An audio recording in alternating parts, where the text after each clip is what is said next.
قبل أكثر من 20 عاماً آمن رجل بأن ازدهار الدول مرهون بصناعة قيادات مميزة تقود هذه المسيرة، فأسس برنامج لإعداد القادة.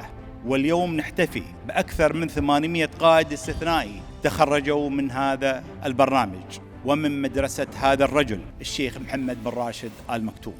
إن القائد العظيم يرى ما لا يراه الآخرون، قد يبدو عكس التيار أو خارج السرب، ولكنه يرسم مساراً جديداً للمستقبل، مسار لم يسبقه إليه أحد من قبل. وهناك رجل آمن فكرة استئناف الحضارة، وبأننا لسنا تاريخاً فقط بل حاضر ومستقبل، وأنه يمكن الثقة في المنطقة وإنسان المنطقة لتعود المنطقة مركزاً حضارياً وفكرياً واقتصادياً وتنافس أكبر مدن ودول العالم.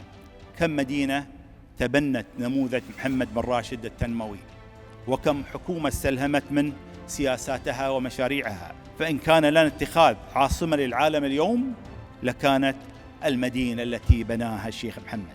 هو رجل كرس حياته لأمة، هو رجل يعادل أمة.